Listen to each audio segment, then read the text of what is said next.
British शक्ति का विस्तार एवं सुदृढ़ीकरण, ब्रिटिश भारत का सीमावर्ती देशों के साथ संबंध।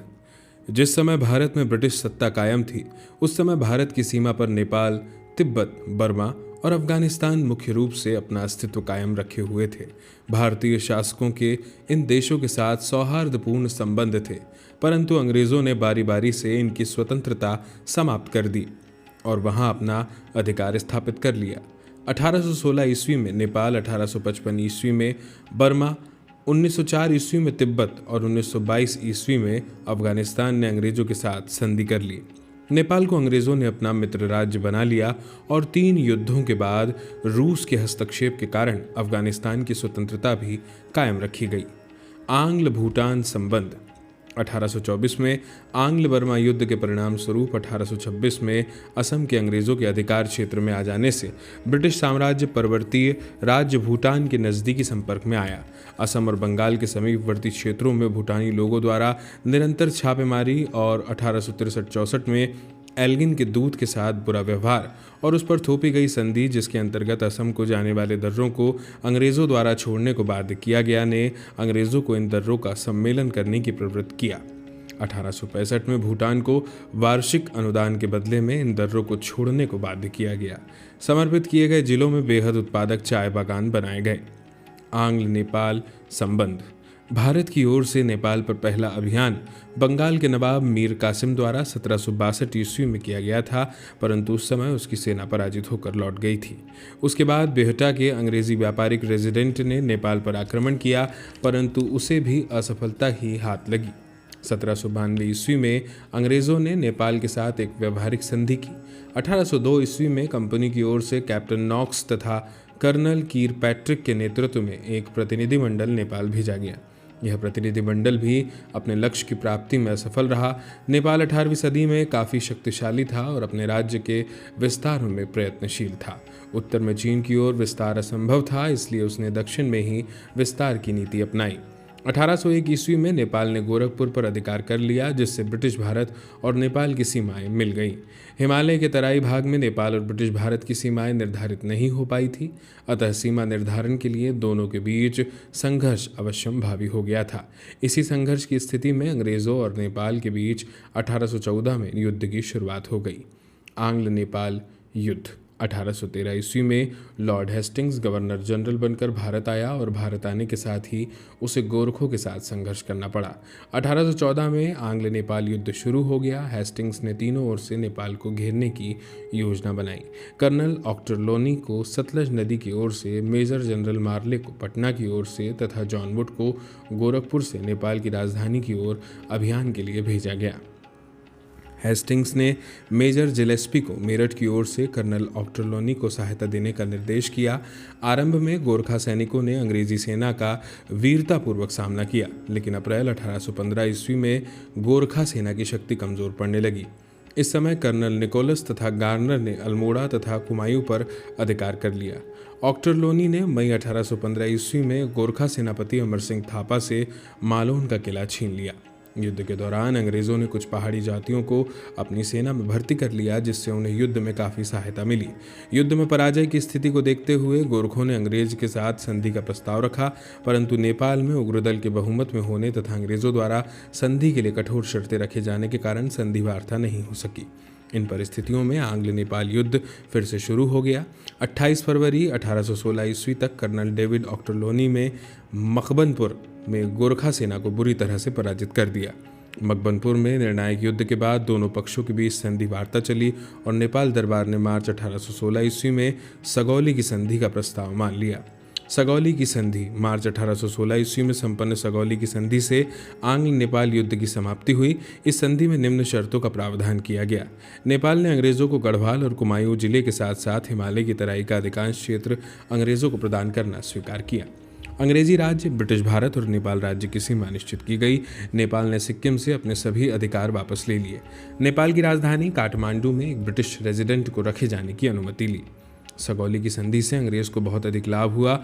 नेपाल अंग्रेजों का मित्र राज्य बन गया। उसके बाद अंग्रेजों को भारी मात्रा में गोरखा सैनिक प्राप्त होते रहे। इस संधि के बाद शिमला, मसूरी और नैनीताल भी अंग्रेजों को प्राप्त हुए। अब अंग्रेजों को मध्य एशिया में अभियान के लिए सुगम मार्ग भी उपलब्ध हो गया। आंग्ल बर्मा संबंध। 19वीं सदी के आरंभ में बर्मा एक स्वतंत्र देश था और बर्मा अंग्रेजों के लिए खतरा साबित हो सकता था। इसलिए कंपनी बर्मा के प्रति कुछ अधिक ही सतर्क थी। सतर्क होना आवश्यक भी था क्योंकि 1817 से 18 ईस्वी में बर्मा के सैनिक अभियान के कारण असम में खतरा उत्पन्न हो गया था। उस समय सियाम के लोगों द्वारा हस्तक्षेप करने और बर्मा सेना को पराजित कर दिए जाने के कारण यह खतरा तत्काल टल गया। परंतु 1823 में बर्मियों ने कंपनी के द्वीप शाहपुरी पर आक्रमण कर असम की सीमा पर उत्पात मचाना शुरू कर दिया। इन परिस्थितियों में आंग्ल बर्मा युद्ध का सूत्रपात हुआ। प्रथम आंग्ल बर्मा युद्ध 1823 से 24 ईस्वी के बीच लड़ा गया। द्वितीय बर्मा युद्ध 1852 ईस्वी में लड़ा गया तथा तीसरा और अंतिम बर्मा युद्ध 1885 ईस्वी में लड़ा गया। तीसरे बर्मा युद्ध में अंग्रेजों ने निर्णायक विजय प्राप्त की और बर्मा अंग्रेजी राज्य का हिस्सा बना लिया गया। प्रथम आंग्ल बर्मा युद्ध सन 1822 में ब्रह्मा के सेनापति महाबुंदेला ने असम पर अधिकार जमा लिया। फिर उसने मणिपुर भी जीत लिया। जब उसने कछार राज्यों को भी जीतना चाहा तो लॉर्ड एमहर्स्ट ने इसका विरोध किया। इस प्रकार बर्मा सरकार तथा अंग्रेजों के बीच प्रथम अनबन हुई। आवा सरकार द्वारा शाहपुरी द्वीप पर अधिकार करने से अंग्रेज रुष्ट हो गए। अंग्रेजी सेना ने शाहपुरी द्वीप पर कब्जा कर लिया और बर्मा के विरोध करने पर 24 फरवरी 1824 ईस्वी को उसके विरुद्ध युद्ध की घोषणा कर दी। आक्रमण के लिए अंग्रेजों ने दो तरफ से सेनाएं भेजी। पहली सेना उत्तर पूर्व के स्थल मार्ग से तथा दूसरी सेना Major General Sir Archibald Campbell के नेतृत्व में समुद्री मार्ग से। बर्मी सेनापति महाबुंदेला ने चटगांव के निकट रामू नामक स्थान पर अंग्रेजों की एक सेना को परास्त कर दिया, किंतु दूसरी ओर 11 मई 1824 ईस्वी को अंग्रेजों ने रंगून जीत लिया। 1825 ईस्वी में अंग्रेजों ने असम भी जीत लिया। इसी समय सेनापति महाबुंदेला अंग्रेजी सेना के साथ युद्ध में मारा गया। कैंपबेल ने 3 हफ्ते बाद नीचे से प्रोम पर अधिकार कर लिया। जब अंग्रेज बर्मा की राजधानी यांडूप से 60 मील दूर रह गए तब बर्मियों ने संधि का प्रस्ताव किया। यांडूप की संधि 24 फरवरी 1826। इस संधि की प्रमुख शर्तें निम्न अनुसार थी। टेनासिरिम और अराकान के प्रांत बर्मा सरकार ने अंग्रेजों को दे दिया। मणिपुर को स्वतंत्र मान लिया गया। उसने असम और कछार राज्यों से अपने अधिकार को छोड़ दिया। बर्मा सरकार ने 1 करोड़ रुपए क्षतिपूर्ति के लिए दिए। आवा सरकार ने अंग्रेज रेजिडेंट रखना स्वीकार किया।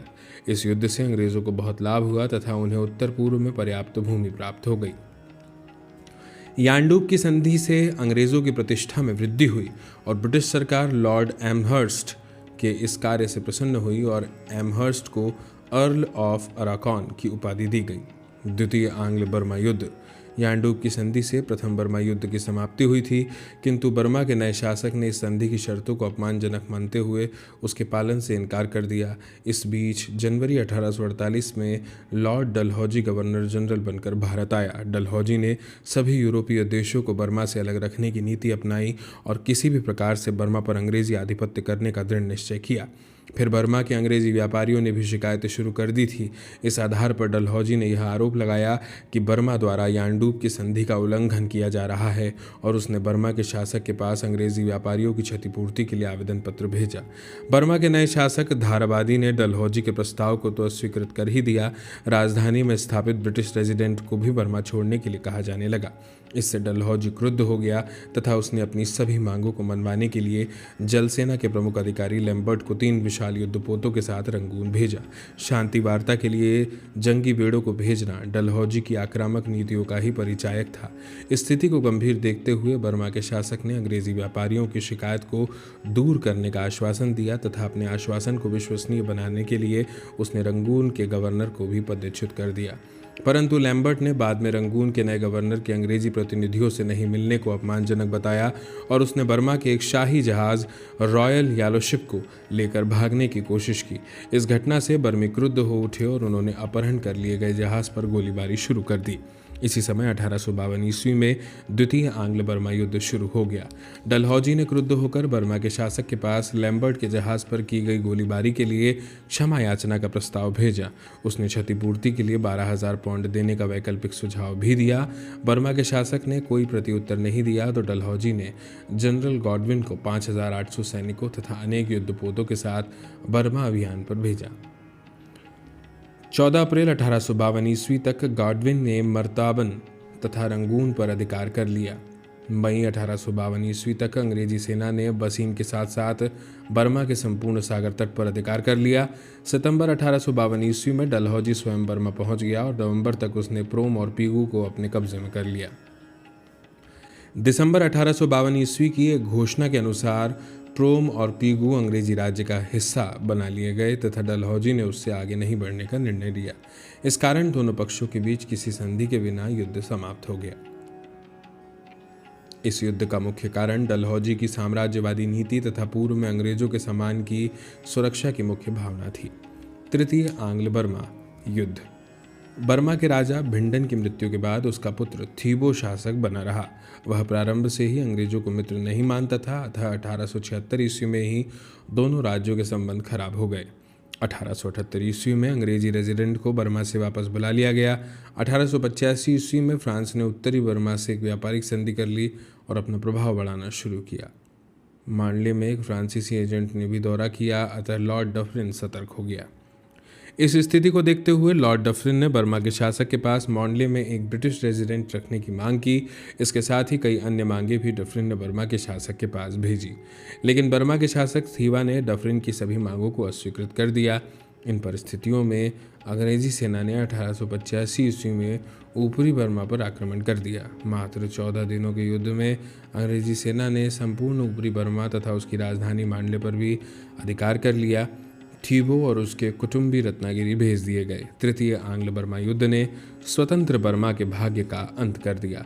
इस युद्ध के परिणाम अंग्रेजों के लिए अत्यंत लाभकारी सिद्ध हुए। अब संपूर्ण बर्मा पर अंग्रेजों का आधिपत्य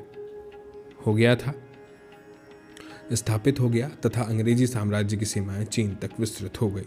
बर्मा के लिए अंग्रेजों ने एक उपराज्यपाल नियुक्त किया तथा संपूर्ण बर्मा की राजधानी रंगून को बना दिया गया। आंग्ल तिब्बत संबंध। भारत में ब्रिटिश शासन के समय अंग्रेजों के साथ तिब्बत के संबंधों की शुरुआत गवर्नर जनरल वॉरेन हेस्टिंग्स के समय से हुई। हेस्टिंग्स के शासनकाल में 1774 से 75 ईस्वी में जॉर्ज वॉलगले के नेतृत्व में कंपनी का एक व्यापारिक शिष्टमंडल ल्हासा भेजा गया, परंतु उस समय कोई सकारात्मक परिणाम सामने नहीं आया। 1783 ईस्वी में हेस्टिंग्स ने सैमुअल टर्नर को ल्हासा भेजा। इसके बाद कंपनी के प्रतिनिधि के रूप में मैथरिंग ल्हासा गया और तिब्बत के दलाई लामा से भी मिला। 1885 से 86 ईस्वी में चीन की सरकार ने एक ब्रिटिश व्यापार मंडल को तिब्बत आने की आज्ञा दे दी। यहीं से तिब्बत में अंग्रेजों की घुसपैठ की शुरुआत हो गई। लॉर्ड कर्जन के समय तिब्बत के साथ संबंध। 19वीं सदी तक तिब्बत चीन के प्रभाव के क्षेत्र में था, लेकिन बाद में उसने अपनी स्वतंत्र सत्ता के लिए प्रयास शुरू कर दिए। दलाई लामा ने स्वयं को शक्तिशाली शासक के रूप में स्थापित कर लिया। तिब्बत में चीनी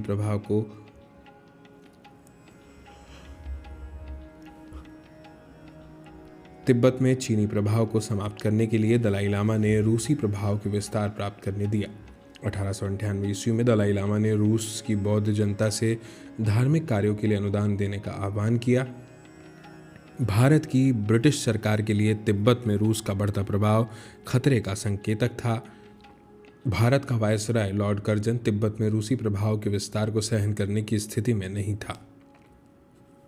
लॉर्ड कर्जन ने ब्रिटिश सरकार पर इस बात के लिए दबाव डालना शुरू किया कि उसे तिब्बत में सैनिक अभियान के लिए अनुमति प्रदान की जाए, परंतु ब्रिटिश सरकार ने उसकी सिफारिशों को अस्वीकृत कर दिया। यूरोप में जर्मनी की बढ़ती शक्ति से इंग्लैंड घबराया हुआ था और रूस के साथ मैत्रीपूर्ण संबंध स्थापित करना चाहता था, इसलिए कर्जन को तिब्बत अभियान की अनुमति नहीं दी गई। ब्रिटिश सरकार की मजबूरियों को जानने के बाद कर्जन ने सरकार के समक्ष ये प्रस्ताव रखा कि तिब्बत में रूसी प्रभाव को कम करने के लिए खाम्बा जोग में चीनी प्रतिनिधियों के साथ वार्ता की जाए। इस वार्तालाप के द्वारा लॉर्ड कर्जन तिब्बत में अपनी स्थिति मजबूत करना चाहता था। अंततः ब्रिटिश सरकार ने बाहरी मन से कर्जन को वार्तालाप की स्वीकृति प्रदान कर दी। यंग हस्बैंड अभियान। ब्रिटिश सरकार से अनुमति मिल जाने के बाद लॉर्ड कर्जन ने कर्नल यंग हस्बैंड के नेतृत्व में एक मिशन खाम्बा जोंग भेज दिया। चीनी प्रतिनिधि भी वार्तालाप के लिए निर्धारित स्थल पर यथासमय पहुंच गए, परंतु तिब्बती प्रतिनिधियों ने तब तक वार्ता करने से इनकार किया जब तक कि अंग्रेजी मिशन तिब्बती सीमा से बाहर नहीं चला जाता। यंग हस्बैंड ने तिब्बती प्रतिनिधियों की शर्त को स्वीकार कर लिया, किंतु इसी बीच तिब्बती सेना खाम्बा जोंग के निकटवर्ती प्रदेशों में एकत्रित होने लगी। ब्रिटिश भारत की अंग्रेजी सरकार के लिए यह स्थिति असहनीय थी। लॉर्ड कर्जन ने इस अपमानजनक स्थिति से उबरने के लिए ब्रिटिश सरकार से ग्यानसे तक अंग्रेजी सेना के प्रवेश की अनुमति मांगी और अनुमति मिलने के बाद मार्च 1904 में अंग्रेजी सेना की एक टुकड़ी ग्यानसे की ओर बढ़ी। तिब्बती सेना ने गुरु नामक स्थल पर अंग्रेजी सेना को रोकने का प्रयास किया, किंतु अंग्रेजी सेना ने तिब्बती सेना को बुरी तरह पराजित किया। अप्रैल 1904 ईस्वी में अंग्रेज सेना ने ग्यानसे पर अधिकार कर लिया। इस पराजय के बावजूद दलाई लामा अंग्रेजों के साथ एक संधि के लिए तैयार नहीं हुआ। अब ब्रिटिश सरकार की अनुमति से अंग्रेजी सेना ने तिब्बत की राजधानी ल्हासा की ओर अभियान किया। अगस्त 1904 ईस्वी में अंग्रेजी सेना ने ल्हासा पर अपना नियंत्रण स्थापित कर लिया। इस स्थिति में दलाई लामा तिब्बत छोड़कर भाग गया। 7 सितंबर 1904 को अंग्रेजों ने दलाई लामा के प्रतिनिधि के साथ ल्हासा की संधि कर ली और आंग्ल तिब्बत युद्ध समाप्त हो गया। ल्हासा की संधि। ल्हासा की संधि के द्वारा अंग्रेजों और तिब्बत के बीच युद्ध की समाप्ति हुई और उसमें निम्नलिखित प्रावधान किए गए। 1. अंग्रेजों को ग्यानसे, मातुंग और गर्तोक में व्यापारिक केंद्र स्थापित करने के अधिकार मिले। 2. ग्यानसे में ब्रिटिश रेजिडेंट की स्थापना की स्वीकृति मिली। ल्हासा पर भी नियंत्रण रखने का अधिकार मिला। बाद में रूसी हस्तक्षेप से रेजिडेंट के ल्हासा लाने का अधिकार समाप्त कर दिया गया। 3. युद्ध की क्षतिपूर्ति के लिए तिब्बत पर 75 लाख रुपए देने का बोझ डाला गया। बाद में रूसी हस्तक्षेप और भारत मंत्री जॉन ब्रॉड्रिक के सुझावों के आधार पर क्षतिपूर्ति की राशि को घटाकर 25 लाख रुपए कर दिया गया। 4. हर्जाने की राशि प्राप्त होने तक चुंबी घाटी को अंग्रेजों ने अपने पास बंधक के रूप में रखने का निर्णय किया। बाद में रूसी हस्तक्षेप से 3 वार्षिक किश्तों के भुगतान के बाद ही चुंबी को खाली कर देने का निर्धारण हुआ। 5. तिब्बत को इस बात के लिए भी बाध्य किया गया कि वह किसी भी विदेशी प्रतिनिधि को तिब्बत में आने की अनुमति नहीं देगा तथा किसी भी विदेशी राज्य को तिब्बत में रेल, सड़क, तार तथा खानों के क्षेत्र में कोई भी सुविधा नहीं दी जाएगी। संधि का महत्व। इस संधि के तहत कर्जन ने तिब्बत में रूसी प्रभाव के विस्तार मार्गों को अवरुद्ध कर दिया। तात्कालिक परिस्थितियों में कर्जन की तिब्बत नीति सफल प्रतीत होती है, किंतु उसकी इस नीति की आलोचना भी खूब की जाती है। कर्जन की तिब्बत नीति ने ब्रिटिश सरकार के लिए अनेक प्रकार की परेशानियां उत्पन्न कर दी। कर्जन की इस नीति ने ब्रिटेन तथा रूस के बीच बढ़ रहे मधुर संबंधों में खटास उत्पन्न कर दी।